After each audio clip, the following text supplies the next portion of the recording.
नमस्ते भारत। आप सभी दर्शकों का पुनः स्वागत है आपके अपने YouTube चैनल संवाद की पॉडकास्ट सीरीज संवाद विद दीपक पवार में। और आज हमारे विशेष आग्रह पर हमारे साथ हैं ओम आरोग्यम ट्रस्ट के संस्थापक स्वामी रजनीश जी योगीराज।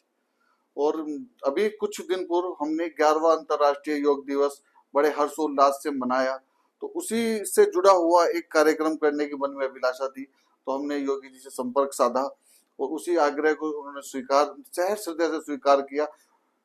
योगीराज जी, बहुत बहुत धन्यवाद, आभार हमारे आग्रह को स्वीकार करने के लिए और संवाद के लिए समय निकालने के लिए। आपका अभिनंदन। बहुत बहुत।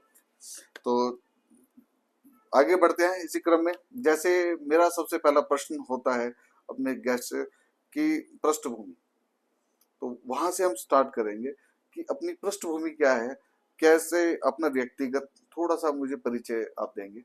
निश्चित। सर्वप्रथम सभी दर्शकों को बहुत सारा प्यार, स्नेह और राम राम, और आपको बहुत सारी शुभकामनाएं। आपने एक वास्तव में बहुत ही सुंदर सा प्रयास किया, पिछले काफी समय से आपका चल रहा है और हम निरंतर देख रहे हैं कि ये नित्य उन्नति की ओर है। अपना परिचय देने से पूर्व हम कहना चाहेंगे संवाद के लिए, जो एक संवाद एक ऐसा विषय है कि कहीं भी किया जा सकता है और संवाद हमें जीवन में श्रेष्ठता की ओर ले जाता है, प्रेम देता है, आनंद देता है। तो इसके लिए हम आपको शुभकामनाएं देंगे और हम देख रहे हैं निरंतर बहुत सारे लोग आ रहे हैं, जुड़ रहे हैं और ये परिवार निरंतर बढ़ता जा रहा है। तो उसमें हम अपने गुरुजी की एक बात कहना चाहेंगे कि गुरुजी एक बात कहते थे, हमारे स्वामी देवीदयाल महाराज जी, कि बेटा, माँ को एक परिवार को बढ़ाने के लिए 9 माह का समय लगता है अपने परिवार को, किंतु यहाँ तो नित्य नया परिवार जुड़ता है जी। तो वो कहीं ना कहीं आप जिस संवाद को लेकर के चल रहे हैं, तो 9 महीने का समय परिवार बढ़ने में नहीं लगता है। 9 महीने में तो 900 लोग का परिवार तैयार हो जाता है। मैं आपको स्वामी जी थोड़ा सा बताते चलूं, हमारा संवाद अभी बिल्कुल नवजात शिशु है। जनवरी 2025 से इसकी परिकल्पना हुई, एक विचार आया मन में और हमने संवाद का उसी समय निर्माण किया।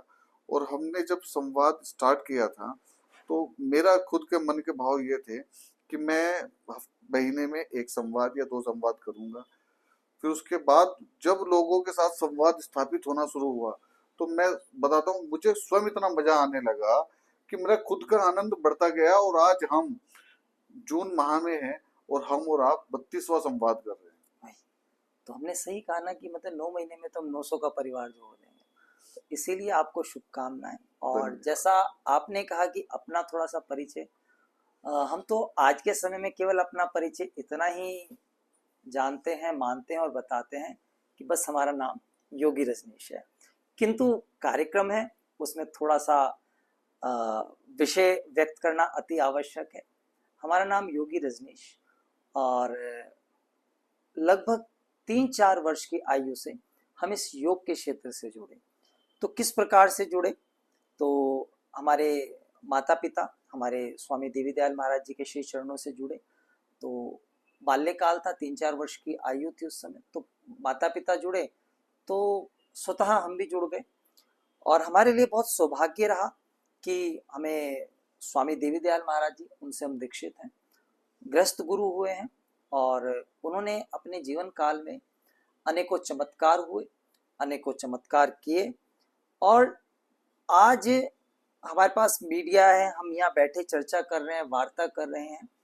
और उन्होंने उस समय पे जब 98 में हमारे स्वामी देवीदयाल महाराज जी ने शरीर छोड़ा, उससे पूर्व उन्होंने योग का इतना प्रचार प्रसार किया कि जो आज शायद उसी का जो फल है हम सब लोगों को प्राप्त हो रहा है। लगभग 40-50 आश्रमों की स्थापना उन्होंने पूरे भारतवर्ष में, चंडीगढ़, पानीपत, सोनीपत, दिल्ली, साउथ, अनेक स्थानों पर उन्होंने की। तो इसीलिए ये उनका आशीर्वाद ही है हमारे ऊपर, अपने गुरुदेव का, जो हम आज यहाँ आपके समक्ष बैठे हैं। तो जब 3-4 वर्ष की आयु थी, माता पिता गुरुजी के श्री चरणों से जुड़े तो हम स्वतः जुड़ गए। जब जुड़ गए तो प्रभु जी के श्री चरणों में पूर्ण समर्पण पिताजी का था तो छोटी सी घटना, क्योंकि विश्वास हम आज कहते हैं कि हमारे पास जब लोग आते हैं तो हम कहते हैं कि गुरु को 3 चीज देनी आवश्यक है, एक श्रद्धा, एक समर्पण और एक विश्वास।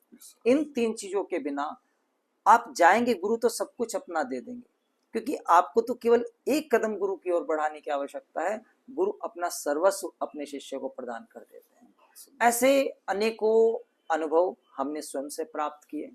तो ऐसा ही विश्वास कैसे धीरे धीरे बढ़ता है, क्योंकि हम कहीं हमारे पर विश्वास करिए तो शायद नहीं होगा, किंतु जब प्रत्यक्ष हम कुछ परिणाम उसके देखते हैं, क्योंकि हम चमत्कार देखने के आदी हैं, हमें उसके बिना आनंद नहीं आता है। तो वही कहीं ना कहीं जब मानव एक सामान्य स्थिति में होता है तो उसको वो अच्छा लगता है, आगे बढ़ जाता है तब वो चीजें गौण हो जाती हैं। प्रारंभिक स्थिति में ये चीज जरूरी होती है। तो एक छोटा सा दृष्टांत की पूर्ण रूप से किस तरीके से समर्पित हुए, तो क्योंकि आपने पृष्ठभूमि पूछी तो कहीं ना कहीं वो जरूरी है बताना। वो जरूरी है, बिल्कुल।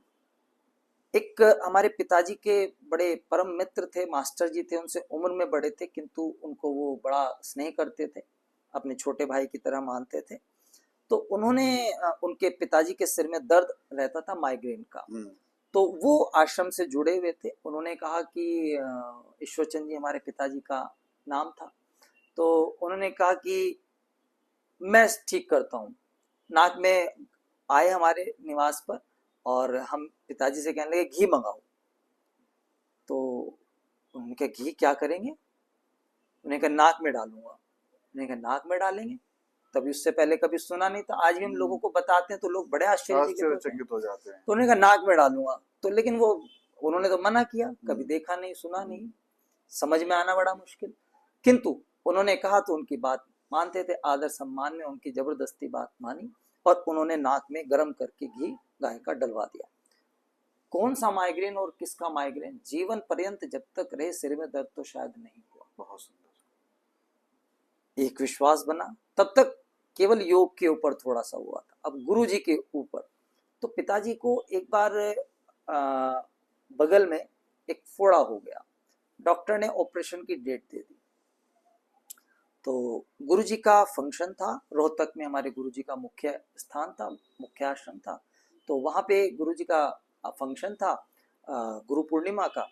तो उन्होंने ही, जो मास्टर जी थे हमारे आदरणीय, उन्होंने कहा कि वहाँ चलना है।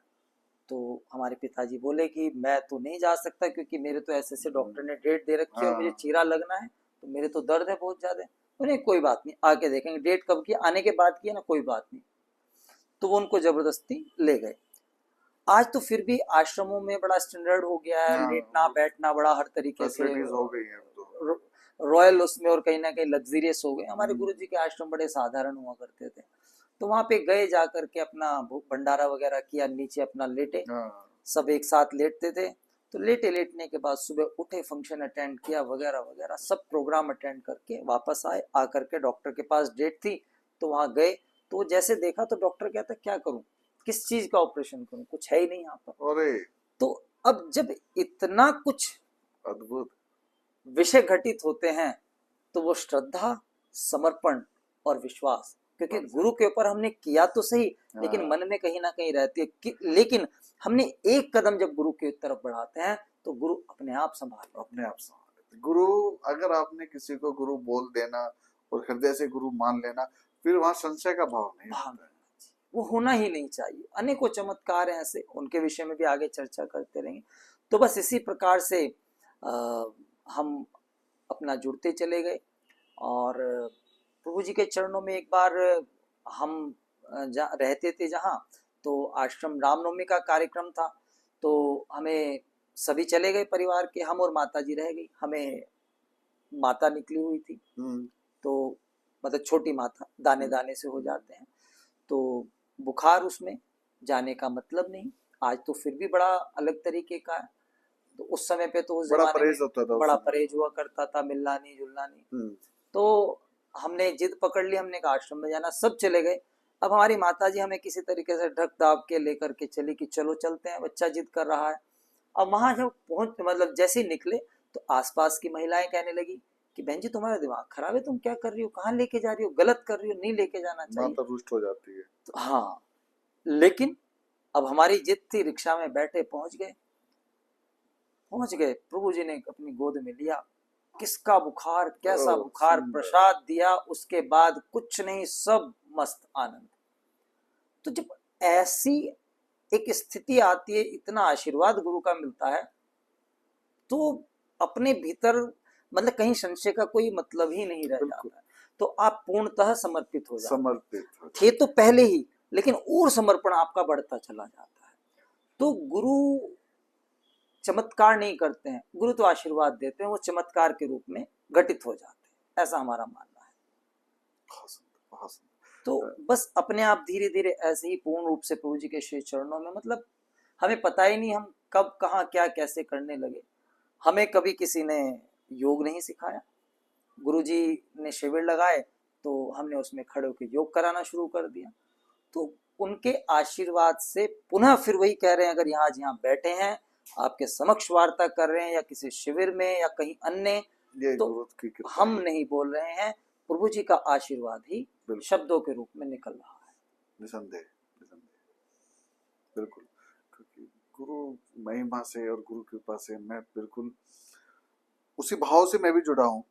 मैं मतलब गुरु के प्रति जो मेरे भाव हैं, जब आप गुरु की बात करते हैं तो मैं अपने गुरु के साथ नीम करोली बाबा की शरण में, मैं बाबा समाधिस्थ हुए कब के, मैं आपको एक छोटी सी, मैं भी थोड़ा सा समय ले लूं पॉडकास्ट के लिए, क्योंकि अब गुरु की बात हुई है। बिल्कुल। तो मैं क्या था, एक गुरु की तलाश में था, तो मैं यहाँ वहां भटक रहा था। आपकी बात रोक रहे हैं, उसके पश्चात आप शुरू करें, वैसे पॉडकास्ट आप कर रहे हैं, किंतु वास्तव में हम एक बात कहना चाहेंगे यहाँ पर, इसको, ये एक्चुअल एक संवाद हो रहा है और ये योग का कार्यक्रम है, योग का संवाद है। तो इसमें हम केवल आनंद को खोजने की कोशिश कर रहे हैं, और उसी तक आपने कहा कि आपका अपना एक वो आपको ध्यान आया, तो कहीं ना कहीं वो आनंद की जो है उत्पत्ति होती है और उसको हम व्यक्त करना चाहते हैं। तो 2010 की बात है, मैं गुरु की तलाश में था, मैं बहुत सारे कथावाचकों को सुनता था, तो मेरे अंदर बहुत जिज्ञासा थी, मुझे गुरु चाहिए थे। तो मैं इसको सुनूं, उसको सुनूं, कथा सुनूं, ये इसमें सुन, और कहीं पे भी तृप्ति नहीं हो रही। तो 2010 में सोशल मीडिया उतना हावी नहीं था, सोशल मीडिया उतना हावी नहीं था। 2010 से मैं शायद फेसबुक पे हूँ, उस समय मेरे सामने बाबा नीम करोली महाराज के फोटोज आए। अच्छा। स्टार्टिंग में, और आए तो ऐसी अनुभूति हुई, ये समझो मैं जॉब में था उस टाइम पे, तो मैंने जब पहली बार बाबा के फोटो देखे तो अंदर से इतनी जिज्ञासा, जाना है। मैं कैची धाम तब गया जब कैची धाम आज जैसा कैची धाम नहीं था, गिनती की 2 दुकानें थी, और मेरी जिज्ञासा देखो, मैं रात को ट्रेन पकड़ी, फैमिली को साथ में लिया, कैची धाम चला गया। वो गुरु ने मेरा हाथ पकड़ा, उसके बाद मैं बाबा के धाम गया वृंदावन, और वृंदावन जब मैं जाता हूँ तब मुझे समझ में आया कि मैंने नहीं बाबा को पकड़ा, बाबा ने मुझे पकड़ा। बिल्कुल। तो वृंदावन का मेरा किस्सा बड़ा बहुत ही प्यारा किस्सा है, क्योंकि प्राइवेट सेक्टर में रहा हूँ तो उतना आध्यात्मिक नहीं था हमें। हम लोग वृंदावन गए, सुंदरकांड का वहां पे पाठ हो रहा था, और सुंदरकांड के पाठ के दौरान भंडारे का आह्वान हो गया। अच्छा। कि भंडारा चालू हो गया। मैं थोड़ा भावुक हो जाता हूँ जब गुरुदेव की बात करता हूँ, तो थोड़ा सा, इसीलिए पॉडकास्ट चल ठीक है। अभी आपने बोला आनंद, पर आनंद भी बहुत आता है। बिल्कुल। तो मैंने वाइफ को बोला चलो भंडारा चलते हैं, भंडारा चल गया। अब मतलब अबोध हूँ, ये नहीं देखा सुंदरकांड का पाठ हो रहा है, इसको पूरा कर लूं, चलो भंडारा चलते हैं। भंडारे के अंदर चले गए, भीड़ हो रही थी, भीड़ अंदर घुसी, सारी भीड़ अंदर, हम भंडारे के बाहर, वाइफ भी अंदर, वो बोली आ जाओ, मैंने कहा आगे आ जाओगे, तो भर गया। तभी एक सज्जन आए, उन्होंने हाथ पकड़ के अंदर लिया। वहां पे सिस्टम क्या था उस समय पे, कि कुछ 2012-13 की बात है, उसके बाद वो बंद कर देते थे गेट। अच्छा। उस प्रांगण का जहाँ पे लाइन लगती थी। तो वो आए, बोले ये लो पूरी पूरी बांटो। मैंने अच्छा, मैंने तो फ्रेंड्स सोचे पूरी बांटो है, भंडारा करने आए, पूरी बांटने आए, खाने आए हम तो। पर मुझे नहीं पता था कि गुरु आज जो है ना अहंकार तोड़ने जा रहे हैं। पूरी बाटी। अब मेरे मन में एक ही चीज है कि कब पंगत उठे तो मैं बैठूं। जैसे ही पंगत उठी, दूसरी पंगत अंदर आई, उस व्यक्ति ने फिर मेरा हाथ पकड़ा, मेरे हाथ में दिया लड्डू का टोकरा, बोला लड्डू बांटो। अब वाइफ आ गई बाहर, अब वो बाहर खड़ी है, कह रही ये बांटते रहोगे या खाओगे भी? हाँ, मैंने कहा यार छोड़े तभी तो खाऊं, और मैं उसे मना नहीं कर पा रहा हूँ। जैसे ही टोकरा रखा, फिर मेरे पास आया, मैंने उसको बोला बैठ जाऊं, कह रहा ना, पानी की बाल्टी उठा। ओहो, पानी की बाल्टी उठाई, पानी बांटा, और एक भगवाधारी व्यक्ति वहां बैठे हैं, उनके साथ 4-5 शिष्य हैं, जैसा कुर्ता आपने पहना है सेम इसी कलर का कुर्ता पहना है। उस शख्स ने मेरा हाथ पकड़ा, अपने बीच में जगह बनाई, अपने अनुयायियों को कहा उधर हो, तो बोला यहाँ बैठ। और बैठने के बाद सबसे पहले मेरी तस्तरी जो प्लेट मिली उसमें उसको बुलाया, लड्डू ले गया, एक लड्डू रखा, पहले पूरा ये खा। अच्छा। ओहो, मैं अपने जीवन में उस क्षण को कभी भूल ही नहीं सकता। और जैसे ही मैं बाबा की समाधि के सामने आया, तो परस्पर एक संवाद हुआ आंखों का, और मेरी आंखों से झरझर आंसू बह रहे हैं, और बाबा की आंखें मुझे कह रही है हो गई तृप्ति। तो उस दिन मैं समझा कि ये जरूरी था। उस दिन बाबा ने मुझे, उसके बाद मेरा बाबा से जुड़ाव बहुत हुआ। फिर एक एक्सीडेंट भी हुआ था, बहुत तेजी पे गाड़ी चल रही थी, मेरी आंख लग गई, तो मुझे गाड़ी साइड में लटक गई, गाड़ी हाईवे पे जो होते हैं ना फ्लाईओवर। तो एक शख्स ने बोला बहुत अच्छी कंट्रोल की, तो मैंने सोचा किसने की पता नहीं भाई, बोला बहुत अच्छे ब्रेक मारे। तो मैंने उस दिन बाबा को मन में आंख बंद करके कहा, बाबा जो मेरे थे वो तो चले गए, जो बचे हैं वो तेरे हैं। तो मैं उस दिन मान चुका था कि जो मेरे थे वो तो चले गए, अब जो बचे हैं वो तेरे हैं। और बड़ा अच्छा लगता है फेसबुक पे जब बहुत सारे लोग बोलते हैं कि भैया पहली बार बाबा से आपके द्वारा जुड़े थे, पहली बार आपकी पोस्ट देखी थी। आनंद आता है, आनंद आता है वास्तव में। जब एक, हाँ, हमारे आदरणीय देवी सिंह राणा जी भारतीय जनता पार्टी में अच्छा कद रखते हैं, जब वो फोन करके बोलते हैं कि कैची धाम जाना है, मैंने कहा चले जाओ, बोले तेरे साथ जाना है, तेरे घर पे पहली बार बाबा को देखा। आनंद, उस आनंद से बढ़कर कुछ है ही नहीं। और इसीलिए अभी मैंने आपको एक बात बोलते बोलते मैं रुक गया कि मैं बाबा को पॉडकास्ट में क्यों रखता हूँ। मैं ये चाहता हूँ कि बाबा की दृष्टि हर ओर से मेरी ओर हो, क्योंकि मैं कभी नहीं चाहता कि मैं कुछ भी मेरे मुंह से ऐसा निकले, मैं एक क्षण के लिए भी ये नहीं चाहता कि मैं बाबा की दृष्टि से ओझल हो जाऊं।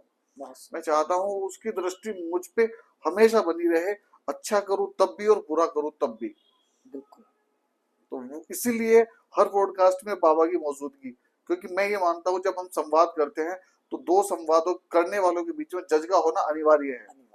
तो बाबा हमेशा जज रूप में बैठते हैं यहाँ, जज के रूप में भी हैं और वो एक श्रोता के रूप में प्रत्यक्ष यहाँ पर हैं। तो जो शब्द यहाँ निकलते हैं, तो वो जैसे हमने भी कहा, वो शब्द हमारे द्वारा है, मतलब माध्यम है, हम केवल ये प्रभु का आशीर्वाद जो उन्हें निकलवाना वो निकलवाते हैं। इसीलिए वास्तव में गुरु की जब बात आती है तो मतलब योग क्या है, इसको आज लोग बड़े अलग दृष्टिकोण से देखते हैं। तो हमारी योग के प्रति थोड़ी सी मान्यताएं अलग हैं।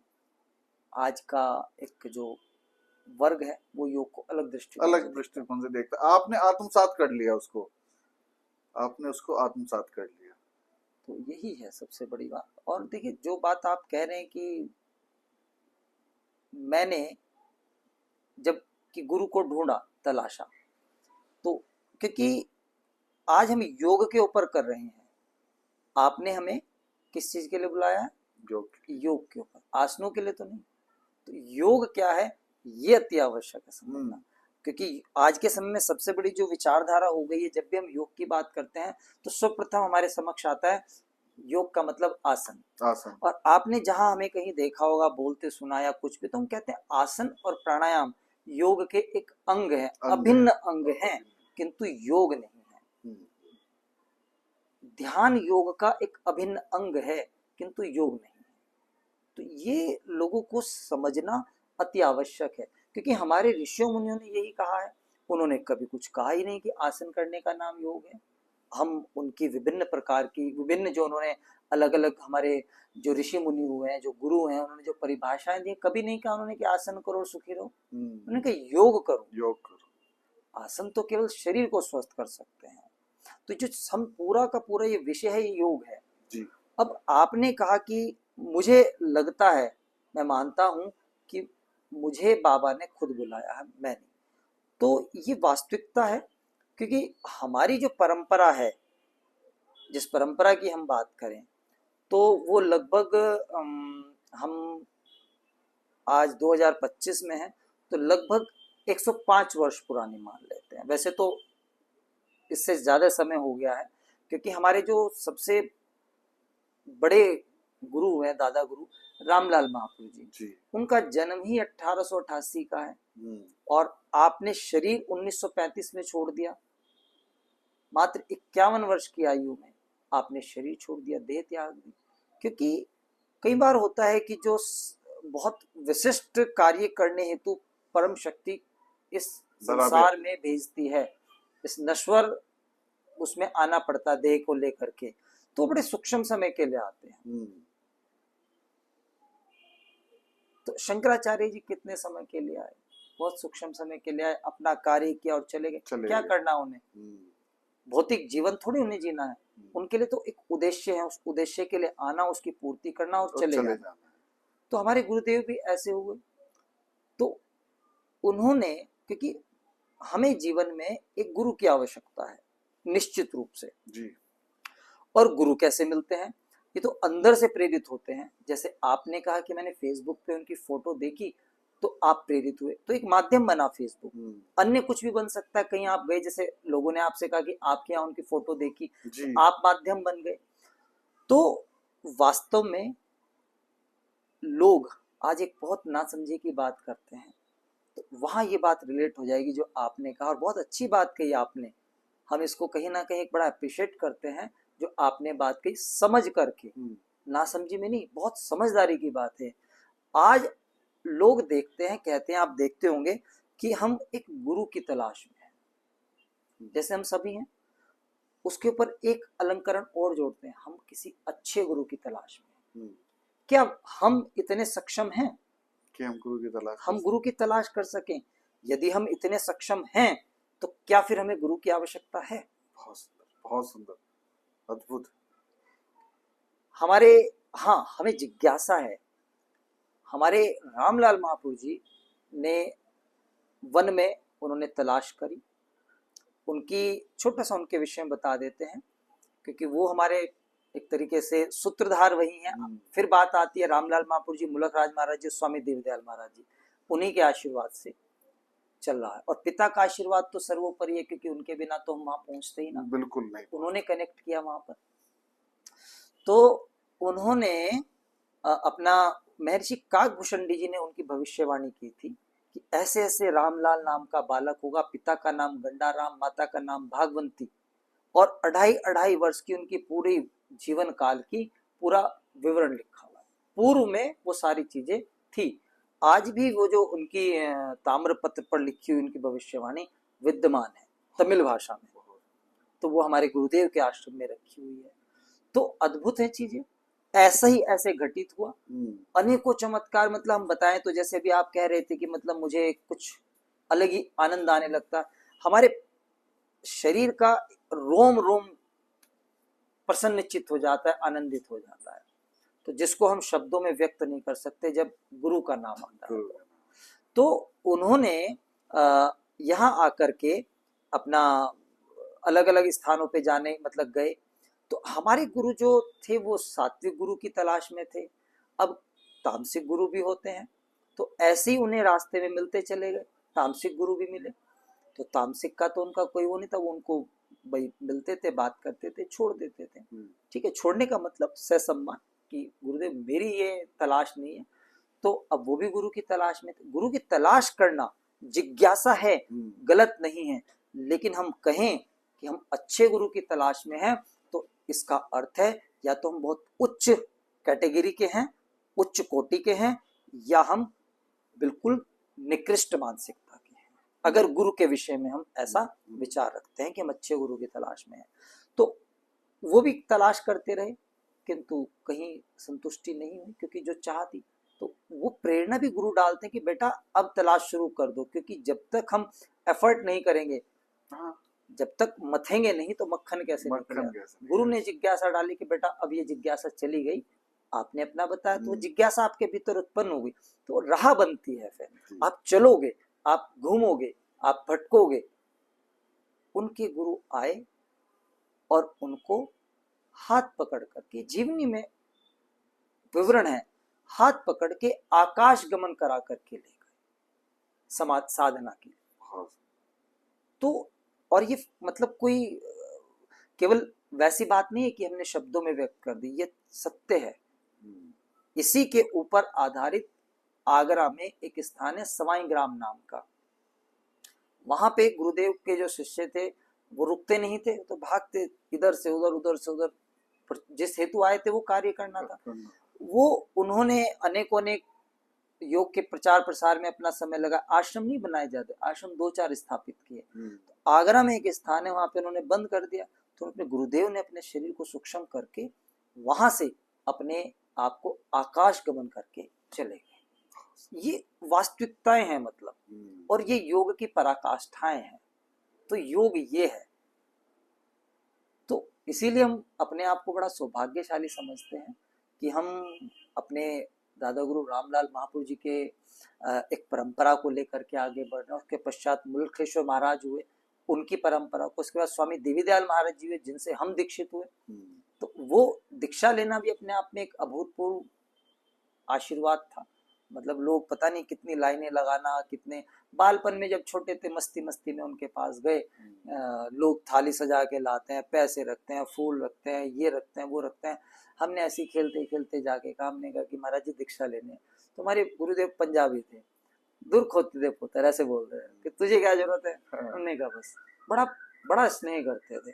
तो उन्होंने हाथ पकड़े और अपना गुरु मंत्र दे दिया। बाल्यकाल में वो दे दिया, और मतलब उस दौरान जिन तिथियों में वो किसी को देते नहीं, और उनके अब शिष्य थे तो उनको कह दे कि इनको दीक्षा दो। तो हमारा तो वो सौभाग्य है। तो हम इतने सौभाग्यशाली हैं, और हम ना प्रसाद ले गए, ना पैसे ले गए, ना धन, ना दौलत, कुछ नहीं। हम क्या दे सकते उन्हें? अपने पास से प्रसाद दे दिया, का बाबा के चरणों से फूल उठा के लाओ, वो फूल दे दिया कि जाओ बाबा के चरणों में बैठो, मंत्र उच्चारण करो बैठ करके। तो ये गुरु के आशीर्वाद के बिना आज जो योग चल रहा है वो गुरु शिष्य परंपरा का नहीं है, वो एजुकेशन का चल रहा है। हमने ग्रेजुएशन करी है, हमने पोस्ट ग्रेजुएशन करी है, हमने पीएचडी करी है। हम बहुत अच्छा शीर्षासन कर सकते हैं, शीर्षासन में हम ऐसा कर सकते हैं, वैसा कर सकते हैं। उनको गलत नहीं कह रहे, शारीरिक प्रबलता के लिए जरूरी है, लेकिन वो केवल एक योग का दिखावा है। दिखावे का अर्थ गलत शब्दों में हमारे किसी भी उसको ना लिया जाए। दिखावे का अर्थ है केवल जस्ट फॉर शो है। अगर हमें योग करना है तो हमें आध्यात्मिकता की ओर बढ़ना हो गया, हमें वास्तव में गुरु की शरण में जाना होगा। और गुरु स्वतः अपने श्री चरणों में, आपने अपना उदाहरण दिया, हमने बताया कि स्वतः अपने श्री चरणों में बुलाते हैं। हमारे अंदर क्षमता नहीं है कि हम, आपने कहा कि मैंने अनेकों जो कथावाचक थे उनके साथ कहीं ना कहीं भाव, लेकिन आपके गुरु जो थे आप वहां जुड़े। वो बिल्कुल मतलब भाव जुड़े ही नहीं, और वहां जुड़े तो ऐसे जुड़े कि आज बाबा के संपर्क में आके मतलब 20-22-25 साल हो गए, वो क्षण भर के लिए भी कभी अलग नहीं हुए। और मतलब एक अलौकिक है वो आनंद। मैं किसी के साथ आज आपके साथ साझा कर रहा हूँ अक्सर, क्योंकि मैं मानता हूँ कि वो आनंद मेरे अकेले का है, उसका मैं अकेला हकदार हूँ। और जब मैं अकेला होता हूँ और जब मैं बाबा के साथ उस क्षण में होता हूँ, तो जो लीलाएं, जो मन को प्रसन्नता मिलती है ना, उसके लिए बहुत सारे राजपाट त्यागे जा सकते हैं। बिल्कुल त्यागे जा सकते हैं। बहुत सारे सुख वैभव विलासताएं त्यागी जा सकती हैं, जो गुरु जिस पे कृपा बरसा दे। गुरु जिस पे, क्योंकि कृपा बरसाना उनका ही काम है। और मेरे गुरुदेव तो कहते हैं जिसका हाथ एक बार पकड़ता हूँ छोड़ता नहीं। सच्चाई है। और मैं बार बार यही कहता हूँ कि 10 बार छोड़ के भागूंगा तो मत छोड़ना बस। मैं तो, क्योंकि क्या है ना, भौतिक शरीर है ना, तो मैं अगर चाहूं भी तब भी मत छोड़ना। उसमें यही है कि देखिए, जैसे भी आपने बात की उसी में इस चीज को हम जोड़ देते हैं।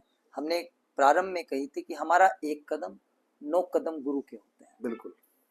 हम 9 कदम पीछे हटते हैं तब जाके गुरु पीछे हटाने की अगर सोचे भी तो भी नहीं हटाता, क्योंकि गुरु तो देने के लिए है, प्रेम आशीर्वाद भरपूर देता है। ये तो हम कई बार समझ नहीं पाते हैं, क्योंकि कुछ चीजें ऐसी होती हैं कि जो एक ये भौतिक जीवन है है ना। ये संसार है, सृष्टि है, भौतिक जीवन भी नहीं कहेंगे, सृष्टि है।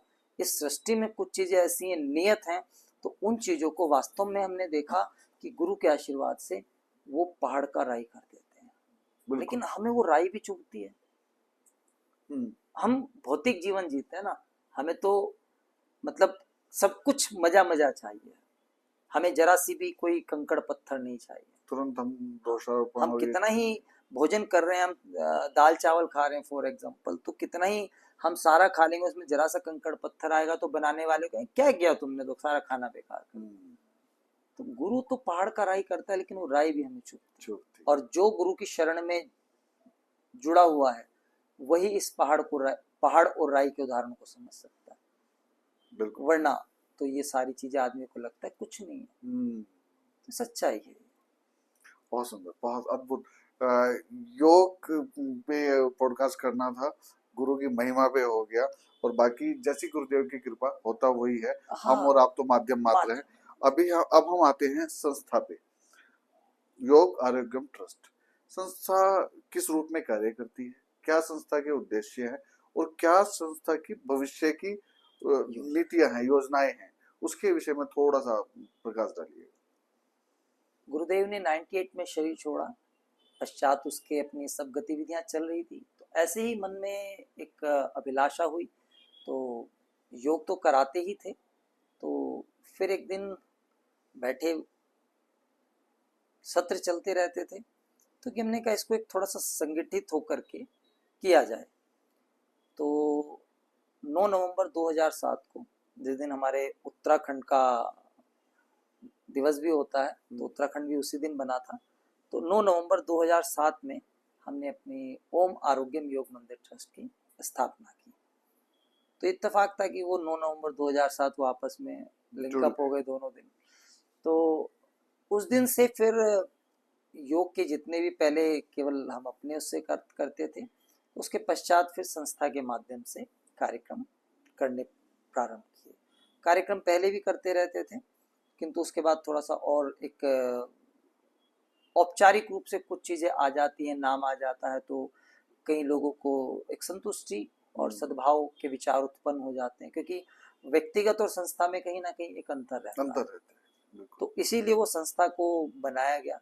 बाकी आज भी प्रभु की कृपा से यह है कि लोग ओम आरोग्यम योग मंदिर ट्रस्ट को ना जान करके योगी रजनीश को जानते हैं। कई बार विषय आता है, कहीं कोई कार्यक्रम वगैरह है तो कुछ ऐसा वो होता है, तो कहते हैं कि संस्था का एक बैनर लग जाए तो अच्छा रहेगा। तो हम एक छोटी सी बात कहते हैं कि भाई यदि हम बैठे हैं, अहंकार में नहीं, किसी चीज का अहंकार अहम नहीं, सब प्रभु की कृपा। हमने कहा यदि हम बैठे हैं तो बैनर की जरूरत नहीं है, ठीक है, जो लोग हमें जानते हैं, ठीक है ना, उनके लिए बैनर लगाने की जरूरत नहीं, हम बैठे हैं तो बैनर है। और जो लोग नहीं जानते हैं तो उनके लिए बैनर लगाने की जरूरत नहीं, फायदा नहीं है, तो कुछ बैनर की मतलब जरूरत ही नहीं है। तो इसलिए कहीं ना कहीं प्रभु की कृपा से ही ये है कि अगर जो लोग जानते हैं हम बैठे हैं तो बैठे हैं, नहीं है तो नहीं है। बिल्कुल। तो संस्था बनाई, पश्चात उसके कार्यों में बढ़ोतरी हुई, और हमने हरिद्वार में योग शिविर लगाए। पश्चात इसके मन में एक प्रेरणा हुई कि हरिद्वार जेल में एक योग शिविर किया जाए। बहुत सुंदर। अब तो बहुत सारे प्रचलन हो गए हैं, तो एक शिविर हमारा उस समय पुलिस लाइन में लगा, 15 दिन का था, 2007 की ही बात है शायद ये, या 6 की बात है। तो 15 दिन का एक शिविर था पुलिस लाइन हरिद्वार में, बहुत अच्छा रहा। तो उसके पश्चात हरिद्वार जेल में एक शिविर लगाया। तो हरिद्वार शिविर में उन्होंने एक पवन जी थे वहां पर, तो उन्होंने हमें एक बड़ा मतलब उन्होंने कहा मैं इसकी कीमत को जानता हूँ, बहुत अच्छा एक सम्मान पत्र बना करके हमको दिया, बहुत बड़ा सा, कह रहे मैं इसकी कीमत को समझता हूँ। और वास्तव में एक आज भी उनका नाम ध्यान है, तो वो कहीं ना कहीं एक अलग ही उनका प्रेम स्नेह जुड़ा उनका और हमारा। तो वो उन्होंने दिया, उस दिन नहीं दिया, कह रहे वो तैयार नहीं हो पाया, जब अच्छे से तैयार हो जाएगा तो मैं आपको दूंगा, मैं आपको तो बुलाता हूँ या वहीं आपको उपलब्ध कराता हूँ। वास्तव में एक प्रेरणा के स्रोत बनते हैं सारी चीजें। वैसे तो भाई ये भी सारी चीजें आपकी लगी हुई हैं, ये कागज के टुकड़े हैं अगर मानो तो, किंतु जब हम इसको स्नेह से देखते हैं तो ये एक बहुत अद्भुत कागज का टुकड़ा बन जाता है। बिल्कुल। तो वो वास्तव में एक प्रेरणा का स्रोत बना, क्योंकि उससे पहले उस तरीके से हम व्यक्तिगत कराते थे, तो संस्थागत हुआ तो वो परिवर्तन हुआ। पश्चात इसके मन में एक और अभिलाषा जागृत हुई कि तिहाड़ जेल में, दिल्ली, तब तक इन चीजों का इतना नहीं पता था। तो हमने कहा, उनसे ही बात करी, तो हमने कहा तिहाड़ जेल में शिविर लगाना चाहते हैं। प्रभु जाने क्यों ये चेतना जागृत हुई। तो उन्होंने कहा कि वहां पे मतलब यह है कि आपको स्वयं से प्रयास करना पड़ेगा। हमने कोई बात नहीं, अनजान थे, कोई संपर्क नहीं, तिहाड़ जेल में कुछ नहीं, सुना नहीं, थोड़ा बहुत वैसे ही था। तो उसी बीच में हमारे 2-3 शिविर, एक डोईवाला में हुआ, एक हरिद्वार में हुआ। तो इसी बीच में हमने नेट पे सर्च करके, ये 2008 की शायद बात है, 2008 या 9 की, तो हमने नेट पे सर्च करके वहाँ की मेल ढूंढी, नंबर ढूंढा, हमने एक है उनको फ़ोन किया, बिल्कुल अनजान, कोई किसी से कोई संपर्क नहीं, कोई किसी से नहीं कि अप्रोच कर रहा है, कोई कह रहा है कि हाँ योगी जी आएंगे, समथिंग, कुछ नहीं। हमने, उन्होंने कहा कि आप एक मेल डाल दीजिए, हमने मेल डाली। उधर से कुछ दिनों बाद हमारे पास रिवर्ट मेल आई कि आपका ये स्वीकार हुआ और बहुत अच्छा है कि आप कार्यक्रम करें। बड़ी प्रेरणा अच्छी लगी कि भाई ये हमारा वो हुआ। हम वहाँ गए, जाकर के उस समय जो डीजी थे वो बीके गुप्ता जी थे। तो हम जब पहले दिन गए तो उन्होंने, जो दिन से सारी वार्ता चल रही थी, उन्होंने उनसे मिलवाया, बहुत प्रभावित हुए। और उन्होंने हमसे कहा कि अच्छा आप आए हैं तो एक छोटा सा और वो करते हैं, आपका लाभ लेते हैं। तो जो यहाँ पे भी भर्तियां हुई, उस समय नई भर्ती हुई थी, कि आप इनको भी, भाई जेल में तो कराएंगे ही, आप इनको भी कराइए। हमने कहा बहुत अच्छा है। तो तिहाड़ जेल में हमने शिविर किया, विभिन्न प्रकार के अनुभव वहाँ पे हमने लिए। तो लोगों को मतलब एक छोटा सा उसमें अनुभव कि एक व्यक्ति वहाँ पे आए, तो हमने कहा कि, उन्होंने कहा मेरे को ना कफ, अस्थमेटिक हूँ मैं, 55 वर्ष की आयु। और वो, हमने कहा ओह, लास्ट डे की बात है। तो हमने कहा ओह, हमने कहा अब तो हम जा रहे हैं। चलते चलते वो मिले हमारे से, हमने कहा आप पहले आते तो आप अटेंड करते, ये पूरा शिविर आप लास्ट डे आए हो। कह रहे मैं तो कल ही आया हूँ जेल में। हमने कहा ओह, हमारे, कह रहे कोई बात नहीं, मैं तो आता जाता रहता हूँ। तो उनके मतलब विभिन्न प्रकार के अनुभव मिले, तो बहुत अलग अनुभव वहां से प्राप्त हुए। तो उनसे मिले बीके गुप्ता जी से, उन्होंने उनको योग कराने के लिए कहा, तो सुबह शाम जेल में कराते थे और हमने दिन में उनको कराया। तो विभिन्न प्रकार के वहाँ के अनुभव रहे। और फिर वो पूरा हुआ। बीके गुप्ता जी ने व्यक्तिगत रूप से, जो डीजी थे, बाद में कमिश्नर बने दिल्ली पुलिस, तो उन्होंने कहा कि लास्ट डे था, उन्होंने कहा आप एक दिन मुझे भी कराइए। लगभग बीच में हमारी मुलाकात होती रहती थी। तो हमने कहा ठीक है, हम आपको भी कराते हैं। तो लास्ट डे उनको भी कराया। हमने एक इच्छा उनके समक्ष रखी, हमने कहा कि महिला जेल में भी हम कराना चाहते हैं। महिला जेल का ये था कि वहाँ किसी पुरुष जो पुलिस हैं उनको भी अलाउड नहीं था, बिल्कुल कोई जा ही नहीं सकता है। मतलब वो जो उनकी ड्यूटी होती है, मतलब मेन गेट और अंदर वाला जो गेट, वो उसके अंदर वहां तक जा सकते हैं ऑफिस तक, उससे आगे कोई अलाउ नहीं है। तो हमें ये पता था कि, तो उन्होंने कहा अच्छा, कह रहे वहाँ पे वैसे महिलाओं को अलाउड है, पुरुष अलाउ नहीं है। हमने कहा कोई बात नहीं। तो हमने कहा हम, अपनी वाइफ है वो भी योग कराती है हमारी, तो हमने कहा हम उनको लें। कह रहे नहीं, आपके लिए कोई जरूरत नहीं है। उन्होंने बड़े उससे इस चीज को कहा कि आप अकेले आ सकते हैं और नेक्स्ट मतलब आप प्लान कर लीजिए, आके फिर वहां पे भी कराइए। तो 2009-10 में लगभग हमने 3 शिविर वहां पे बहुत आसपास के समय में किए। तो महिला जेल में किया, तो फिर हम अपने उसके लिए ले गए थे, क्योंकि वो योग कराती हैं, तो वो गई साथ में, वहीं जाती थी। पुरुष जेल में जाने का कोई औचित्य नहीं था। तो लगभग ये है कि वहाँ 9 जेल है। और बच्चा जेल को छोड़ करके वो शायद जेल नंबर 7 है। तो हमने लगभग 1, 2, 3, 4, 5, 6, क्योंकि महिला जेल है उसमें भी हमने कराया। तो लगभग ऑलमोस्ट जेलों में हमने कराया। तो बड़ा एक अलग अनुभव रहा। तो बस ये धीरे धीरे प्रेरणा बढ़ती चली गई। तिहाड़ तो आप स्कूलों में भी कराते हैं, बच्चों के बहुत सारे कार्यक्रम भी आप ऑर्गेनाइज करते हैं। मतलब अलग प्रकार से फिर धीरे धीरे बढ़ते बढ़ते प्रभु जी का एक अनुभूति होती चली गई। फिर हमने योगा चैंपियनशिप प्रारंभ करी। एक योगा चैंपियनशिप हर वर्ष एक तो करते ही हैं, ऑनलाइन भी बीच बीच में करते रहे, और पश्चात इसके धीरे धीरे आगे बढ़ता चला गया कारवां।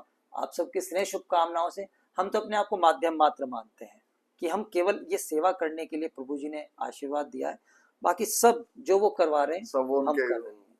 तो स्कूलों में हमने कराया, विभिन्न प्रकार से एक अलग ही माध्यम से लोगों तक योग को पहुंचाने का प्रयास रहा, वो आज भी कर रहे हैं। 2015 में जब अंतर्राष्ट्रीय योग दिवस का एक प्रारंभ हुआ, एक शुभ आगमन हुआ, हम तो ये कहेंगे, क्योंकि हमारे लिए वो बहुत हर्ष का विषय था। तो मतलब उसमें चीजें किस प्रकार से प्रभु बनाते हैं हमें नहीं पता। तो एक, क्योंकि हम यहाँ बैठे हैं योग के लिए, योग की वार्ता करने, तो सत्यता, क्योंकि जीवन में दो चीजें अति आवश्यक होती हैं, चाहे कोई छोटा हो या बड़ा हो। तो उसमें क्या है कि हमें सत्य के ऊपर चलना चाहिए। जीवन है, बहुत बार थोड़ा हमें इधर उधर करना पड़ता है, लेकिन हम कहते हैं योग का क्षेत्र ऐसा है कि ज्यादा इधर उधर करने की आवश्यकता नहीं है। कोई बिजनेसमैन है, कोई व्यापारी है, उनके लिए हम कहते हैं कि कहीं ना कहीं उनको कई बार करना पड़ जाता है। ना करें तो बेहतर है, और ना करें तो व्यापार नहीं चलेगा। तो इसीलिए, लेकिन हमारा काम चल सकता है, तो हमें कहीं ना कहीं उस पर आधारित रहना चाहिए। तो ऐसी एक घटना घटित हुई, घटना इन द सेंस की वो इंसिडेंट ऐसे बना, 21 जून का कार्यक्रम डिक्लेयर हुआ। तो 21 जून के डिक्लेयर पर हमने यहाँ हरिद्वार में एक ऋषिकुल ऑडिटोरियम है, बिल्कुल, तो उसमें 524 लोगों के बैठने की व्यवस्था है। तो हमने वो अपने एफर्ट से, कोई विशेष ऐसा संपर्क नहीं था, हमें पता चला उसका, बिल्कुल सत्य था, हमें पता चला उसका 25,000 रुपये किराया है। हमने कहा योग का कार्यक्रम 25,000 रुपये तो देने बड़े भारी हो जाएंगे। बिल्कुल, योग का कार्यक्रम, कोई प्रोग्राम पार्टी हो तो चलो आदमी वैसे खर्च कर लेता, कोई टिकट वाला प्रोग्राम हो तो वैसे कर लेता है। तो हमने इस चीज को रखा। तो एक है उनसे चर्चा हो रही थी, तो हाँ, 20 मई को वो हमें अलॉट हो गया। हमने जो उत्तराखंड के मुख्य सचिव थे, मुख्य सचिव यानी कि उससे ऊपर कोई सचिव नहीं होते, हमने डायरेक्ट उनको पत्र डाल दिया, मेल या फैक्स जैसे भी, और प्रभु कृपा से उनके स्नेह शुभकामनाओं से एक दो बार हमने उनसे वो करी जो उनके अधीनस्थ थे, तो वहां से हमें अलॉट हो गया और फ्री, अरे without any charge, without any cost वो हुआ। अब होने के बाद उसको देखने गए तो इतना बड़ा, पहली बार देखा था वो, उससे पहले कभी देखा भी नहीं। तो उस देखा तो कार्यक्रम, चेयर्स थी वहां पे, तो हमने क्योंकि पहले अपना लक्ष्य निर्धारित किया कि हमने कहा योग कराने वाला कार्यक्रम नहीं करना है। उसकी भी एक छोटी सी वो है, वो आपको बताते हैं। उससे पूर्व तो एक है उनसे चर्चा होने लगी, बड़े स्नेही है, तो कहने लगे कि गुरुजी दिक्कत हो जाएगी कि क्योंकि हरिद्वार में या कहीं भी ऐसे कार्यक्रमों के लिए भीड़ को इकट्ठा करना बड़ा मुश्किल है। 524 सीटें हैं, तो 524 में से कम 300 तो भर जाए, 300 तो भरे, तो बड़ा मुश्किल काम है। तो कहीं ऐसा करते हैं कि कोई छोटी जगह ले लेते हैं जहाँ 100 लोग बैठ जाएं, क्योंकि प्रोग्राम अच्छा हो जाएगा। क्योंकि लोग इधर उधर जाएंगे तो फिर कार्यक्रम में अगर लोग ना हो, 100 कुर्सियां हैं तो 100 कुर्सियों पे लोग बैठे हुए हों, है ना, या 200 कुर्सियां 150 लोग बैठे हो, 170 बैठे हो तो चल जाता है। अब 500 की जगह पे 100 बैठे हो तो नहीं चलता। बात उनकी सही थी, पहला कार्यक्रम था, ऐसा कार्यक्रम मतलब इस प्रकार से कभी योग का भी नहीं हुआ, मतलब योग दिवस के रूप में पहला कार्यक्रम था वो, सभी का अनुभव भी विभिन्न अलग ही प्रकार के थे। तो उन्होंने कहा बात सही है। फिर लेकिन अगले ही क्षण हमने कहा कि अपने आप को पॉजिटिव किया, हमने कहा एक छोटी सी बात करते हैं। हमने कहा यदि हम छोटी जगह लेते हैं, 100 जगह, 100 लोगों में यदि 500 लोग आ जाते हैं तो कहाँ बैठाएंगे, और 500 की जगह पर अगर 100 लोग आ जाते हैं तो हमने कहा एक यहाँ बैठेगा, एक वहां बैठेगा, एक वहां, सब खुल के बैठेंगे, ठीक है। तो हमने कहा कोई बात नहीं, करने दीजिए, करते हैं प्रयास। तो बढ़े आगे, और उसमें फिर हमने उस कार्यक्रम को नाम दिया योग जागृति। तो उस समय हमारी एक टीवी डिबेट हुई। टीवी डिबेट में ये आया कि मतलब एक दिन में क्या होगा, तो हमने तो पहले ऑलरेडी अपने प्रोग्राम का नाम योग जागृति रख दिया, तो हमने वहां ये रखा कि हमने कहा कि आप एक वृक्ष को देखते हैं, वृक्ष के लिए बीज जो बोया गया वो एक दिन में, एक क्षण में बोया गया। अद्भुत अद्भुत अद्भुत। और जब वो एक क्षण में बीज डाला गया तो वो धीरे धीरे पौधा बना, पौधे अंकुर फूटा, पौधा बना, पौधे से वो धीरे धीरे वृक्ष बना। तो एक दिन तो बहुत बड़ी बात है, एक क्षण में हम परिवर्तन ला सकते हैं, और ऐसे ही कई अनेकों परिवर्तन हमारे जीवन में भी आते हैं। तो वो कार्यक्रम फिर किया, वहां टीवी डिबेट पे हमने ये बात कही, तो वो वास्तव में एक बहुत बड़ी शब्द जो है माइलस्टोन के रूप में वो हुआ कि परिवर्तन हुआ, क्योंकि थोड़ा सा कॉन्फ्लिक्ट लोगों में हो जाता है, पॉलिटिकली कॉन्फ्लिक्ट हो जाता है। तो वहां पे लेकिन वो चीजें शांत हुई और लोगों को बड़ा आनंद आया, और वास्तव में वो कार्यक्रम हमने किया थोड़ा सांस्कृतिक रूप में। उस कार्यक्रम में जहां 524 सीटों की व्यवस्था थी केवल बैठने की, उस कार्यक्रम में 700 लोग आए। अद्भुत। 700 लोगों को बैठने की जगह नहीं थी, जहां हम सोच रहे थे कि 500 में 100 भी आ जाए, 100 भी आ जाए। बहुत सुंदर, बहुत सुंदर। और कार्यक्रम वास्तव में वो पहला कार्यक्रम था उस प्रकार का योग दिवस का, योग जागृति। तो वो अद्भुत कार्यक्रम, पूरे शहर में एक बहुत अच्छा मैसेज गया, सबसे बड़ा कार्यक्रम हुआ, बहुत सुंदर। सबसे बड़ा कार्यक्रम। मतलब ये हम अपने मुख से कहें नहीं, ये सभी लोग जितने कनेक्टेड हैं, जो यहाँ के विद्वान जन हैं, वो सब चाहे सामाजिक उसमें हो या अन्य उसमें, वो सब इस चीज को बोल सकते हैं, बता सकते हैं। तो वो कार्यक्रम 700 लोग हम किस तरीके से बता सकते हैं, क्योंकि हम कार्यक्रम में भोजन की व्यवस्था जरूर करते हैं। बहुत सुंदर। कार्यक्रम के पश्चात भोजन, तो भोजन में हलवाई ने बताया कि 700 लोगों ने भोजन किया है। भोजन किया। तो हलवाई से बेहतर कोई नहीं बता सकता है कितने लोग हैं। बिल्कुल। 700 में थोड़ा ऊपर नीचे हो सकता है, लेकिन एक एवरेज उसकी काउंटिंग 10-20 ऊपर नीचे होती है, अदरवाइज वो पकड़ लेते हैं। तो चीजें इस तरीके से बढ़ती चली गई। फिर हमने और इसको प्रकल्प को आगे बढ़ाया, हमने हर माह एक योग जागृति कार्यक्रम करना प्रारंभ किया। हमने हर महीने की 21 तारीख को हमने योग जागृति कार्यक्रम मनाना प्रारंभ कर दिया, हर महीने की, साल में एक बार नहीं, हर महीने की। और वो हमने जाकर के दिल्ली तक कराए वो योग जागृति कार्यक्रम। बस वो पैशन था कि हर महीने 21 को कार्यक्रम करना है। कई बार व्यवस्था नहीं हो पाई किस कोई पूर्व में, तो हमने स्कूल में जो स्नेह संपर्क में हमने कहा कि कल आपके यहाँ कार्यक्रम करना, उन्होंने कहा आपका स्वागत है। वहां गया, कंपनीज में गया, हम पुणे गए, 21 का कार्यक्रम करने के लिए हम पुणे गए, तो वहां जाके किया। तो योग के प्रति वो डेडिकेशन इतना है, अगर रात को 2 बजे आप कहें कि योग की चर्चा करें तो हमें कोई दिक्कत नहीं करते हैं। योग के प्रति ऐसा हुआ। उसके पश्चात धीरे धीरे अन्य अन्य माध्यमों से योग के कार्यक्रम चल रहे हैं। तो अब अभी जैसे आपने कहा योग दिवस का कार्यक्रम तो अभी हुआ है, तो हाल फिलहाल में प्रभु जी की कृपा से। मैं आपको रोकते हुए मैं शुभकामनाएं दूंगा। मैं इस ये पहला योग दिवस आपका कार्यक्रम था जिसको मैंने अटेंड किया, और मैं सौभाग्यशाली, अद्भुत अद्भुत, मतलब अद्भुत। मैं आपको पहले भी 2-3 बार ये चीज बोल चुका हूँ, आज मैं ऑन कैमरा बोलता हूँ, अद्भुत कार्यक्रम था। आपने बहुत प्यार से उसको संजोया, और मैं सहपरिवार आपके यहाँ निमंत्रित था, तो अद्भुत था। मतलब जो चीजें जो आपने वहाँ पे, वाकई आपका जो विचार है ये भी बहुत अद्भुत है कि एक दिन से क्या होगा, और योग जागृति के लिए एक क्षण काफी है, तो बदलाव एक क्षण में आ जाता है। हम ये बुरी चीज, ये आदत आज छोड़ेंगे, एक क्षण में हम डिसीजन लेते हैं। बिल्कुल, हम योग करना स्टार्ट करेंगे, एक क्षण में डिसीजन लेते हैं, तो वही है। और जैसे जैसे आपकी यात्रा आगे बढ़ती जा रही है, उसी यात्रा से मैं कभी कभी बैठ के विचार करता हूँ। जैसे संवाद, जब मैंने पहले दिन संवाद के बारे में सोचा था, तो मैं सोचा था यार कहाँ से लाऊंगा लोग, ठीक है। आज 32 हो गए और अभी भी मेरे पास 10-20 लोग आगे, मतलब ये प्रभु कृपा है कि खुद पता ही नहीं कैसे मैं जिससे संपर्क साधता हूँ उधर जवाब आता है ओके, और मैं बोला आओ संवाद करते हैं। तो ये सब प्रभु कृपा से हो रहा है। नहीं, वास्तव में उनकी कृपा के बिना तो मतलब हम माने तो शंकर, ना माने तो कंकर वाली स्थिति है, और हमारे मानने ना मानने से कुछ नहीं होता।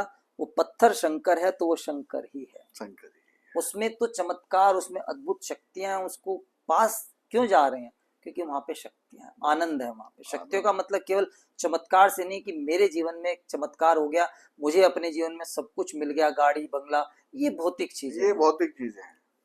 तो ये बहुत सारी बातें हैं। एक छोटी सी बात तिहाड़ जेल की हम बीच में रह गई कि हमारे पास शायद 2017 या 18 में एक फोन आया। हम जब तिहाड़ जेल में शिविर किया तो हमें एक किसी ने संपर्क करा, एक 30,000 कोर्ट के एक वकील बैठे थे। उन्होंने कहा कि कुछ नहीं होगा वहां जाने से, कोई परिवर्तन नहीं आने वाला उनके भीतर। हमने कहा बात सही है आपकी, कोई परिवर्तन नहीं आएगा। हमने कहा आप वकील हैं? उन्होंने कहा मैं वकील हूँ। हमने कहा केस लड़ते हैं? कह रहे हाँ। हमने कहा सारे लेते हैं कोई छोड़? कह रहे नहीं, जो आता है वो ले लेते हैं। हमने कहा आपको पूर्ण संभावना होती है कि आप 100% केस जीतेंगे कि नहीं? हमने कहा फिर 2017-18 की बात है, हमारे से थोड़ी सी त्रुटि हुई कि वो नंबर हमने सेव नहीं किया।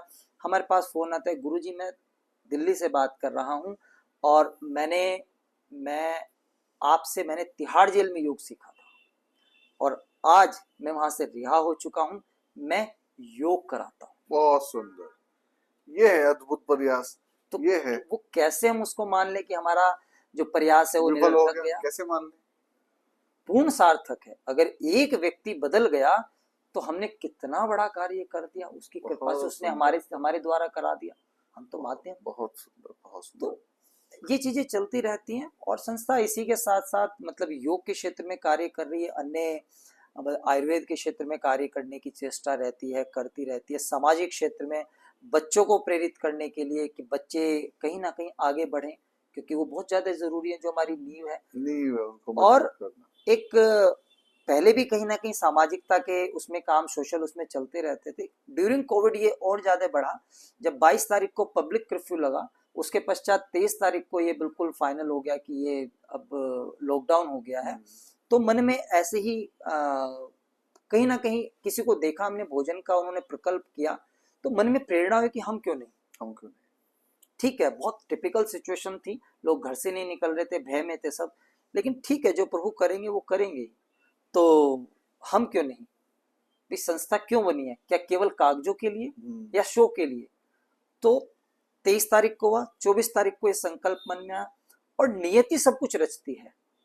उससे ठीक लगभग 1 महीना पूर्व हमने एक ग्रुप बनाया था जिसमें हमने कहा था कि यदि आपके पास कोई पुराना सामान है, कुछ लोगों को उसमें जोड़ा था, आप हमसे संपर्क करिए। हमने लोगों को उसमें लिंक भेजा, लोग जुड़े। हमने कहा आप हमारे संपर्क करिए, अपने कपड़ों को अच्छे धुलाई करके, साफ स्वच्छ करके, प्रेस करके प्रॉपर तरीके से हम रखेंगे और ये हम बांट के आएंगे, आपका जो भी वेस्ट सामान है। तो वो 1 महीने ग्रुप बना और 1 महीने वो चर्चाएं चल रही थी, हाँ ऐसे ऐसे करना, ऐसे वैसे ये सब। तो इस बीच में ये हो गया। 24 तारीख को वो मन में प्रेरणा आई। 25 तारीख को हमने उस ग्रुप में बिना सोचे समझे ग्रुप में एक मैसेज डाला। हमने कहा विचार ये है और ऐसे एक प्रकल्प के मन में आया भोजन सेवा का, वो करना चाहते हैं, तो संस्था करना चाहती हैं, तो ठीक है। 25 में डाला। 26 तारीख में हमने किसी को 1 रुपए के लिए नहीं बोला, केवल अपना विचार व्यक्त किए, ये हम चाहते हैं। संस्था के अकाउंट में किसी ने पैसे भेज दिए। पहली डोनेशन जो आई वो 5,000 रुपए आई। मन में उत्साह हुआ कि हमने केवल विचार भर से इतना हुआ। तो हमने 27 तारीख से वो प्रकल्प प्रारंभ किया। सुबह और शाम दोनों समय भोजन बांटने जाते थे स्वयं। हलवाई आता था भोजन बनाने के लिए, यदि हलवाई नहीं आता तो स्वयं बनाते थे। मतलब हम सभी, हमारा पूरा सभी लोग, पूरा परिवार उसमें उनका सहयोग रहा। सब बनाते थे, पैक करते थे, जैसा भी भोजन होता था पन्नी में पैक करना है या डब्बों में पैक करना, जिस भी स्थिति में अपना ग्लव्स वगैरह पहन करके हम भोजन बांट के आते थे। लगभग 250 पैकेट सुबह के समय 250-300 पैकेट जाते थे। लोग वेट करते थे कि वो भोजन आने वाला होगा। ये सब व्यवस्थाएं थी। शाम को भी लगभग 150 के करीब, 150-200 पैकेट 150 के करीब हो जाते थे। शाम को भी भोजन बांट के आते थे। उसमें पुलाव बनता था, कभी आलू चावल बन जाते थे, कभी पूरी आलू बन जाते थे, तो सब वो रहता था। तो ये अद्भुत सी चीज है और वो 108 दिन भोजन सेवा का प्रकल्प चला। लोगों के बंद हो गए, हमने कहा 1 माला पूरी करके ही छोड़ेंगे। अरे गजब गजब। 108 दिन में वो पूरा किया। मन में भाव आ गया, हमने कहा इतने दिन से ही सब खुल गया था, लेकिन हमने कहा नहीं, 108 माला पूरी है। 108वें दिन हमने उसको विराम किया। लोगों ने सहयोग किया। ऐसा नहीं कि हमने अपने उससे किया, लेकिन लोगों ने कहा कि आप कर रहे हैं, हम इतना तो कर ही सकते हैं। बहुत सुंदर। बहुत लोगों ने अप्रिशिएट किया। उस दौरान हमने देखा कि गाय भूखी। एक दिन एक फोन आया, मतलब यहाँ सीएम ऑफिस में भोजन देना है, तो वापस जा रहे थे खुद, तो सेक्टर 1 पे गाय खड़ी थी, हमारे पास बचा हुआ भोजन था। हमने उनको, गाय को वैसे चिकनाई कम खिलानी चाहिए, लेकिन वो समय तो हम ये सोचे कि चिकनाई ना खिलाएं, तो हमने उनके सामने पूरी रखी, तो फटाफट इतनी देर में तो वो खा भी गई। जानवरों को, कुत्तों को खिलाया भोजन, घोड़ों को खिलाया, उनमें पूरी नहीं खिलानी चाहिए, हमें नहीं पता, लेकिन हमने उस समय जो हमें सही लगा, वो भूखे हम देख रहे थे, हमने उनको खिलाया। तो 108 दिन वो प्रकल्प चला। विभिन्न प्रकार के इसमें भी सोशल जो ये किया, सामाजिक, बड़ा एक अनुभव अलग मिले। लोगों ने, हम फिर कहते हैं, सहयोग किया भरपूर मात्रा में। और हमने किसी से नहीं कहा कि दीपक जी हमें 500 रुपये भेज दीजिए। दीपक जी ने अपने आप जो उनको अच्छा लगा वो भेजा। फिर ग्रुप में वो डाल देते थे कि आज इनका सहयोग हुआ। इसी बीच में किसी ने एक बहुत छोटा सा सहयोग भेजा, ठीक है, लेकिन वो बहुत बड़े भाव के साथ में, उन्होंने शायद 200 रुपये भेजे। तो उन्होंने कहा कि वो पर्सनल पे, उन्होंने, हम कहते थे ग्रुप में मैसेज डालो, आप खुद डालो, आप सहयोग कर रहे हैं। तो उन्होंने कहा गुरुजी, उन्होंने पर्सनल भेजा कि मेरा उसमें मत डालना ग्रुप में। हमने कहा क्यों? कह रहे मैं छोटा सा किया। हमने कहा आपके भाव बड़े हैं, पैसे से नहीं होता, भाव बड़े होने चाहिए। हमने डाला, अमाउंट नहीं डाला। हमने कहा उन्हें लगा, हमने कहा इन्होंने सहयोग किया। बहुत। तो हमने दूध बांटा। अमर उजाला ने उस खबर को छापा। एक जहाँ ऋषिकुल, क्योंकि उस समय हाईवे बन रहा था, ऋषिकुल जो इधर हाईवे की तरफ है पुल, वहां पे हमने किसी को दूध दिया, एक बाबा था, तो बाबा को दूध दिया, भिखारी, तो दूध खत्म हो गया था। और दूध, चीनी, चावल जो बांट सकते थे, कच्चा पक्का राशन हर प्रकार का बांटा। तो वो वहां पे हमने दिया, उन्होंने वो उठा करके, कि कोई बच्चा आया, कोई माँ आई अपने बच्चों को लेके, हमने कहा दूध खत्म हो, उन्होंने वो उनको दे, नहीं खत्म नहीं हुआ था, उन्होंने वो मांगा हमारे देने से पहले, क्योंकि तब तुम जा ही रहे थे, था हम तब जा ही रहे थे देने, उन्होंने हमारे कहने से पहले अपना दूध उनको दे दिया। तो एक व्यक्ति के पास कुछ नहीं है, कुछ भी नहीं है, अगले खाने का ठिकाना नहीं है, उसके अंदर ये है कि वो देने की क्षमता रखता है। हमने उनको फिर महत्वपूर्ण भाव है। तो ये वास्तव में ये योग की क्षमता है। बहुत विभिन्न प्रकार के अनुभव हुए। और सहयोग भी योग का ही एक पार्ट है। सहयोग योग का पार्ट है। सह लगा दो तो सहयोग, सह, भाई सह मतलब आपस, है ना, और योग हो गया, तो आपस का योग जो है। देखो योग का क्या मतलब, योग का मतलब है जुड़ना। तो सहयोग, तो जब हम एक दूसरे से जुड़ते हैं तो चीजें निश्चित रूप से तभी हो पाती है जब जुड़ाव आता है। बिल्कुल। तो आपने एक विचार रखा, उसमें सहयोग हुआ सब लोगों का, तभी तो फलीभूत हुआ। आगे की क्या योजना है संस्था की, भविष्य की क्या आगे? ये आपका वास्तव में बहुत अच्छा प्रश्न है कि अभी आश्रम के रूप में हम कुछ चीजें स्थापित करना चाहते हैं। मन में विचार है, जैसे भी आप कार्यक्रम में थे तो एक वृद्धों के ऊपर एक कार्यक्रम हुआ, तो मन में विचार ये, एक आश्रम तो अपना मतलब वेलनेस का, स्वास्थ्य के दृष्टिकोण से मतलब ये चल भी रहा है, और उसको थोड़ा व्यापक करना चाहते हैं कि लोग बाहर से आए, वहीं उनका रुकने का, भोजन का सब व्यवस्थाएं, वहीं उनकी थेरेपीज वगैरह ऑल सब हों। उसी के साथ साथ मन में विचार है कि वहां पे एक गुरुकुल की स्थापना, बड़ा नहीं तो छोटा ही सही, एक विद्यालय रूप में गुरुकुल, ठीक है, वहीं पे एक अच्छे व्यवस्थाओं के साथ में हम कर सकें। जहां पे आज सबसे बड़ी बात यह है कि हमारे समय में हम अपने आप को बहुत अच्छा नहीं बताते हैं, बाकी सब प्रभु कृपा है, आप सब बता सकते हैं हम कैसे हैं, किंतु हमारे समय में एक नैतिक शिक्षा की किताब होती थी, वो सबसे पतली हुआ करती थी, लेकिन उस समय के बच्चों के अंदर भीतर शायद संस्कार ज्यादा हुआ करते थे। आज किताबें मोटी हो गई उन्हीं चीजों की, लेकिन संस्कार उतने ही गौण होते चले गए। यदि हम सही हैं तो हम आज के बच्चों की कमी नहीं निकाले, मैं नहीं कह रहे वो गलत है, बहुत प्यारे प्यारे बच्चे हमारे पास आते हैं, योग के लिए आते हैं, अन्य विषयों के लिए आते हैं, तो हम देखते हैं कि एक से एक अद्भुत कला में परिपूर्ण है, अद्भुत। आज का 100% युवा ऐसा नहीं है, और बाकी को हम कहें तो हमारा प्रयास है, क्योंकि जब प्रभु ने हमें ये जिम्मेदारी दी है, जो कहीं ना कहीं अपने मार्ग से भटक गए हैं, उनको लाने की भी तो जिम्मेदारी हमारी बनती अपने हिस्से का प्रयास करना भी हमारी है, जिम्मेदारी, हमारी जिम्मेदारी कम से कम अपने हिस्से का प्रयास हम करें। हम करें। तो ये आश्रम के रूप में एक, और उसी के जैसे गुरुकुल रूप में, ठीक है, और बहुत नॉमिनल कॉस्टिंग के साथ, उसमें लाभ वाला पार्ट इतना नहीं, खर्चे निकलते नहीं, क्योंकि वो वाली चीज को लेके चलने की मनोकामना है। बाकी जैसी प्रभु की इच्छा, हम हर बात में बोलते हैं, क्योंकि वो परम शक्ति ही सब कुछ करती है। देखिए, भला का उल्टा लाभ, लाभ, है ना? बस तो परमात्मा कहते हैं कर भला, लाभ तो खुद ही हो जाएगा, अपने आप हो जाए। उसी में एक वृद्धाश्रम की है, एक वो पॉजिटिव वृद्धाश्रम। वो आपकी परिकल्पना बहुत सुंदर थी, और मन से आपने जो उसका बोला था, आह्वान किया, तो अद्भुत परिकल्पना थी वो, कि एक ऐसा सुंदर आश्रम, मैं अपने शब्दों में बता दूंगा, और जिससे आपको भी लगे कि मैंने आपके शब्दों को कितना आत्मसात किया, गहराई से लिया है। हाँ, कि एक ऐसे आश्रम की परिकल्पना जहाँ पे बच्चे अपने माता पिता को छोड़ के जाने के बाद उनसे मिलने भी आए, जहाँ उनके लिए सुविधाएं हैं। आश्रम होना चाहिए।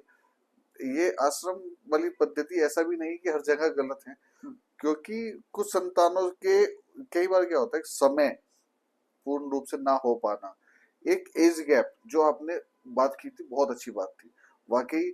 एक 45 साल और 20 साल का और 60 साल और 30 साल का जो गैप है ना, वो, और फिर उन्होंने वो वाला जीवन जिया है।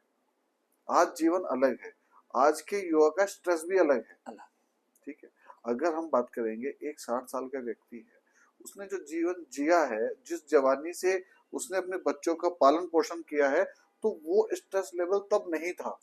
आज प्राइवेट सेक्टर में जो व्यक्ति दिन भर है, फिर महंगाई बढ़ती जा रही है, ये एक चीज भी है कि हम भौतिकता के शिकार हैं भी, और इसीलिए एक नया सोच है कि दोनों को कमाना पड़ेगा।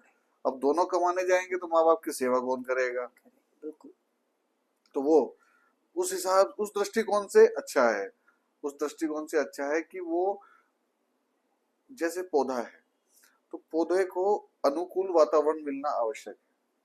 बिल्कुल। अगर उसको, किसी भी पौधे को, मैं अक्सर ये काम करता भी हूँ, कई बार जब मेरे गमलों के पौधे सूखने लग जाते हैं तो 2 पौधों को निकट ला देता हूँ, और ये अद्भुत है कि जब दूसरे को उसके निकट लाते हो तो वो कुछ समय बाद ठीक होने लगता है। बहुत बढ़िया, बहुत बढ़िया। तो मेरा मानना ये है कि अगर कोई पौधा सूखने लग जाए तो उसे दूसरे के निकट लाओ।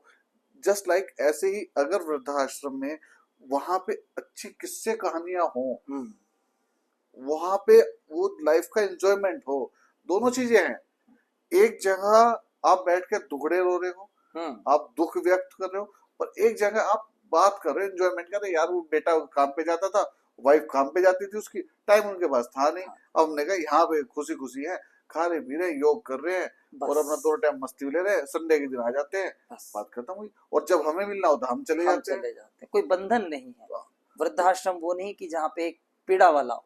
हाँ, मैं दोनों चीज गई। हाँ वही, बिल्कुल सही आपने जो बात की, बिल्कुल मतलब एक व्यवस्थित है वो, और उसी प्रकार से तो बस, तो उसी में एक ये कि डे केयर सेंटर का तो बहुत जल्दी अगर कहीं से कुछ व्यवस्था होती है, तो डे केयर सेंटर में कि कम से कम लोकल लोग हैं, आपस में डेली मिलें, बातें करें। अभी हमारी उसके पश्चात कहीं मतलब 2-3 लोगों से बात हुई, कहना बहुत अच्छी बात आपने कही कि वहाँ पे जो कैरम रख दिया, बुक्स रख दी, भोजन की व्यवस्था हो गई, है ना। उसमें क्या है कि एक हमारे पास कॉल आई कि मेरी माताजी की तबीयत खराब रहती है, मुझे अकेली लेडी है, मुझे ऑफ नौकरी पे जाना होता है, पीछे माँ की देखभाल करने वाला कोई नहीं है, तो क्या है वहां जाएंगी, ठीक है, वहां खाना पीना सब कुछ होगा, और वो पे करने के लिए तैयार है। हमने कोई ऐसी एक्सपेक्टेशन नहीं करी थी, हमारा उद्देश्य वो नहीं था, उन्होंने कही ये बात।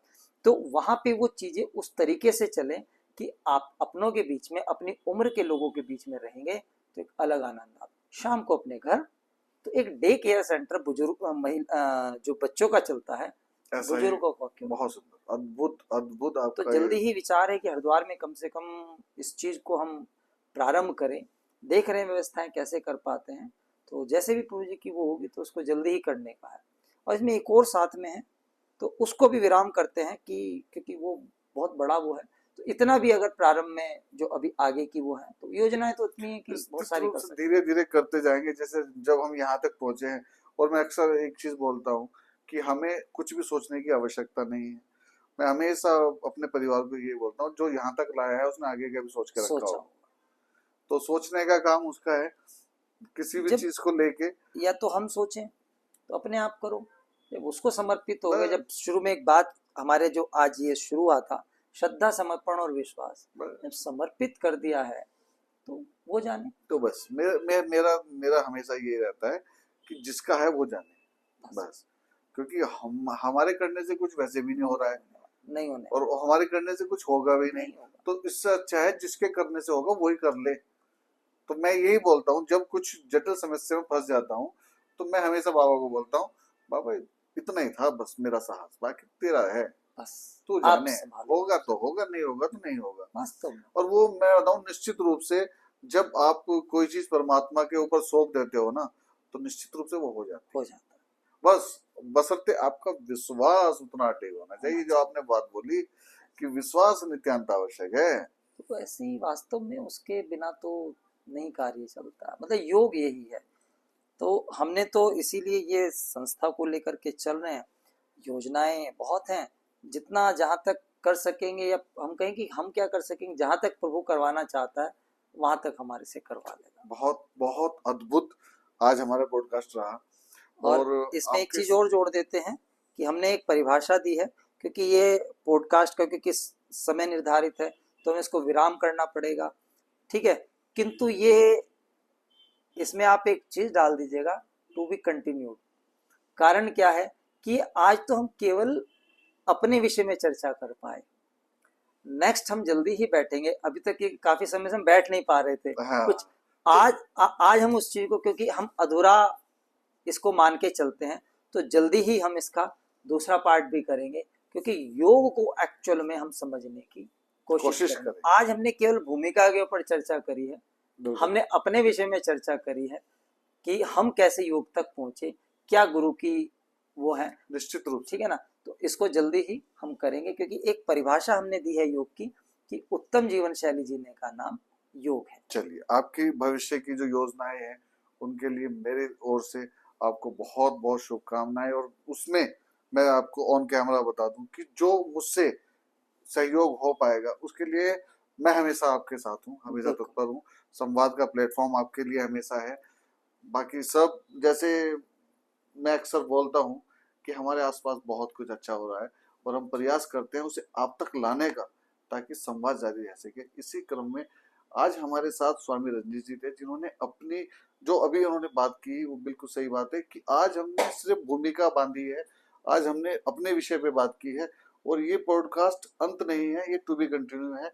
इसके अगले अंक को जल्द ही हम आपके सामने लेके आएंगे, जहां हम विस्तृत रूप से चर्चा करेंगे योग के बारे में। तब तक के लिए नमस्ते भारत।